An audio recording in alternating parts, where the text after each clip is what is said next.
All right, I just counted up how many vocal tracks are in this song that I'm working on, and it's 69. So there's a video title. I am just the dust and you dreaming I could be anything to you. Searching signals, why?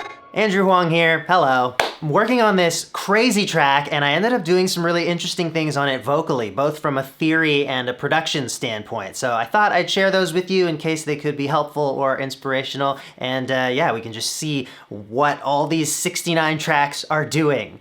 Let's get into it. So this song is called Super Bloom, and it's not finished, it's not out yet, but the vocals are mostly done, and I think there's a lot of interesting stuff we can look at here. Let's look at the first big harmony moment. Super Bloom and ride. Now, when I was coming up with these harmonies, I didn't actually know what chord I was singing along to. I went completely just by ear and by feel. Today, as I was dissecting everything, I learned that the synth part is playing an E flat diminished with a G flat in the bass. And then the harmonies are doing this interesting chord, D flat, E flat, G flat, A, C, and then everything resolves to this D flat 9.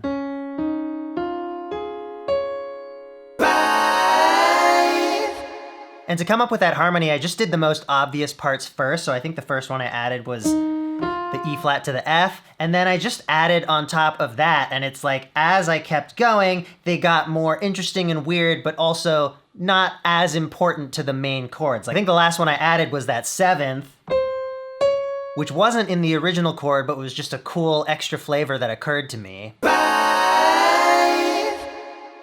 There's also some interesting internal movement here. So both chords have a D flat and an E flat in them, but the way that I sung them, I would have some where the D flat scooped up to an E flat, I would have some where the E flat just hung out there, and then I also had some where the E flat scooped up to an F. So D flat to E flat,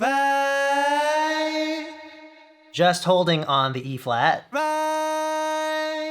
and then the E flat scooping to the F. As you can hear, all these harmonies are panned a little bit too, which is something I probably always do when there's more than a couple of harmonies, just to like have this nice sense of space, not have them compete as much in the mix. Speaking of panning, here's another trick that I came up with while working on this track, although it's pretty basic, I wouldn't be surprised if other people do this. I sent all of the harmony vocals to a reverb send. I actually have it slowly growing throughout that scoopy chord. And then on the reverb, I put this auto pan. And the amount of that auto pan is increasing while the reverb increases. The rate is also getting a little bit faster as it grows. And this is just another nice way to create a bit of space and dimension in the track, and also keep things from being a bit muddy, because it makes the reverb distinct. Rather than just being this whole blur of reverb washed out in the background, it moves around so you notice it as its own distinct element. Searching signals, why? So here the main vocal is still doing the scooping, but the background vocals are doing what I call the Freddie Mercury. Jacob Collier does this a lot too, he's so great at it, but the first time that I can remember hearing it is in Queen's Bohemian Rhapsody. That was like a life-changing moment for me as a young listener. Like, I didn't know that backing vocals like that were possible. Now that I've tried it for myself, I've realized that the ratio of effort you need to put in compared to the effect that it produces is so worth it. It's not that hard to do. Basically, I figured out what chord I'd like to harmonize this with, and I ended up with these notes.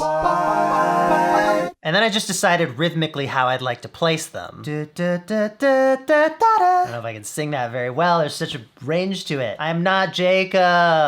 And so for each of those notes, I did a few takes just singing it in that exact little rhythmic moment that I wanted it. Looks like there's 4 of each one, 3 of some of the higher ones because they're louder. Now, I'm not gonna pretend like this didn't take a little bit of time to figure out and execute, but it was only singing 1 note at a time. So compared to what it usually feels like to do 20 or 30 vocal takes or whatever, it was actually pretty easy. And for what it ends up sounding like, when it's all put together, oh, it's so worth it. I had always been scared of ever attempting this, and I may have to do this all the time now. Searching signals, why? Now in this line, I don't have the reverb like I did in verse 1. I did something a little drier, but also more extreme, I would say. Let's take off those little Freddie Mercurys. Searching signals, why?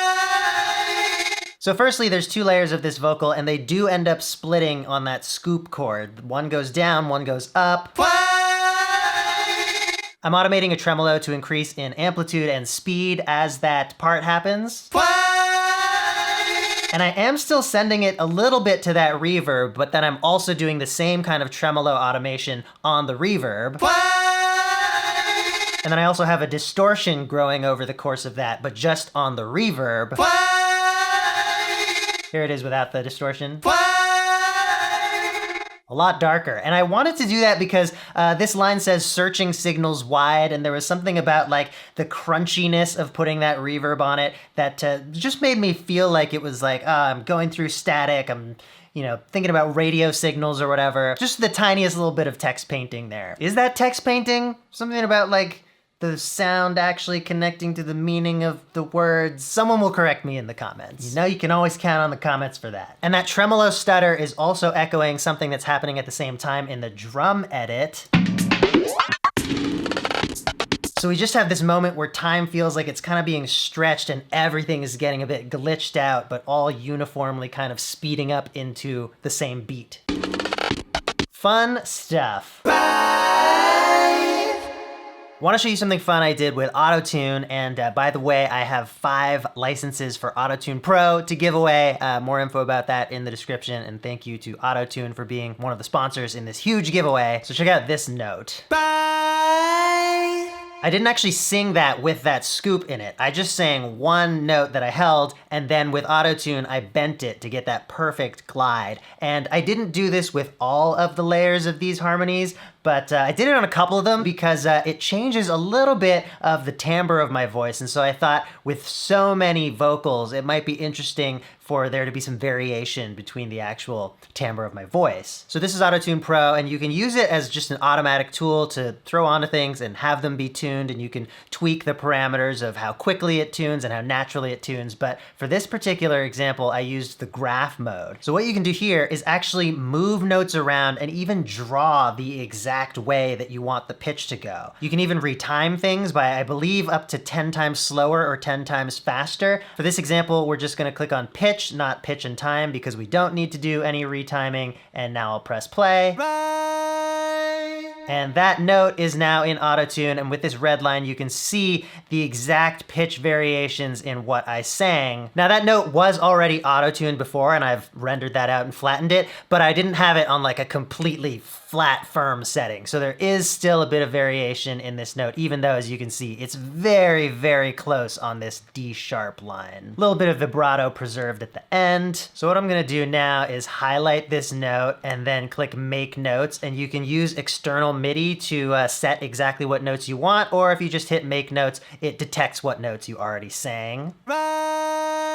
So I think it's around here that I want to have landed on the new note. So I'm going to choose the scissor tool and just make a little snip there. And I want that part of the note to go up by 1 tone. So I'm just gonna select the second note and drag it up 1 tone. You can hear that there's a reference tone to help out. So now if we play it, it's just gonna slam from 1 note to the next. I want there to be a glide from 1 note to the next. So what I'm gonna do is take this first note and drag it out to a little bit earlier. And now in between, I have a couple of options to make this glide. There is the line tool where I can click from one point to another and have a very linear glide.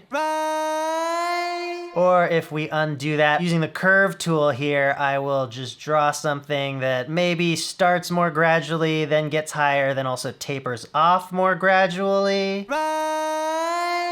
And we could go crazy with this if we wanted to. We could have it like zip up and down. I am really looking forward to hearing this. Nice. So there's a lot of fun that you can have, like literally drawing what pitch you want your voice to do. It's fun. For most of the vocals though, I have Auto-Tune just on auto mode, and that works great. Auto-Tune now can sound really natural. You can still do the whole like Cher featuring T-Pain vibe if you want. But they've got this flex tune control, and basically the higher that is, the less intense the auto-tune effect is. If you feel like the auto-tune is a little too pronounced, then turn flex tune up a bit more. If you feel like it's not tuning it enough, turn flex tune down a little bit. It's so easy to get a tuned but natural sounding vocal this way.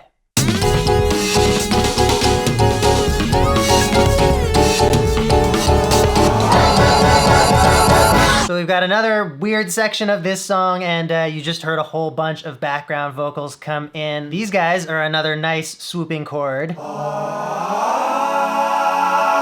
And something that I like to do with my background vocals is only auto-tune half of them. So I sing them all as best as I can, of course, but sometimes when you have lots of stacked harmonies, you really want things to be pretty tightly tuned. Sometimes, though, I want a balance between a very natural, human-sounding collection of harmonies and also, like, nailing that perfect chord. And so what I do is just auto-tune half of the vocals. And yeah, you can see here, got auto-tune on one track, no auto-tune on another, auto-tune on one track, no auto-tune on another. Also, how funny is this?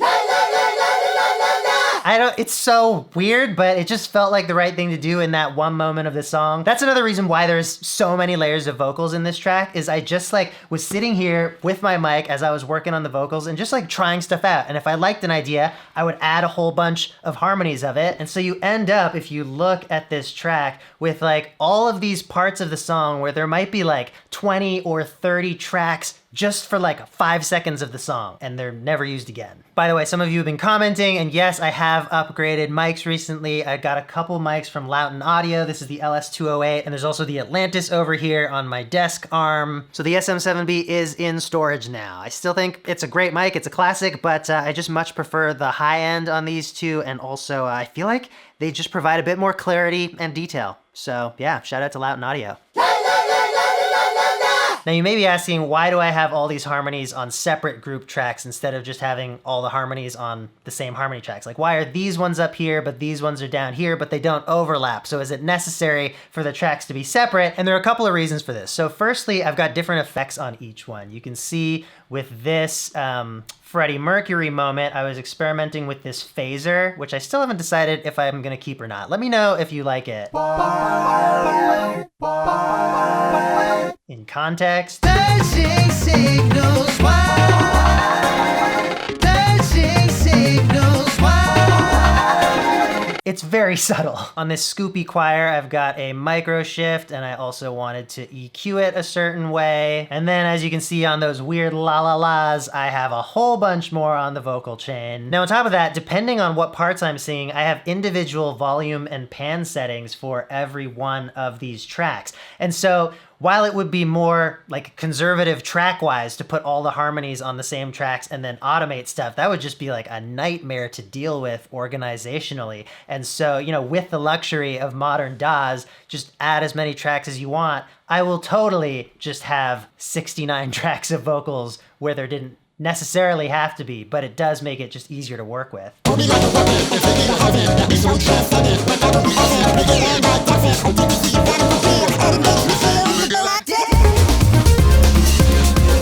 Here's a section of the song that I haven't touched at all yet in this video. There's a little rap, but it's a weird one. Also, yes, I did steal that line, "Hold Me Like a Weapon," from Dressage, her song Holy that she made for the last episode of 4 Producers, 1 Sample. That's like my favorite lyric I've heard in a long time, and as I was coming up with stuff here, it just fit with the rhythm that I wanted to do for this part. Hold me like a weapon, da-da-da-da-da-da-da-da.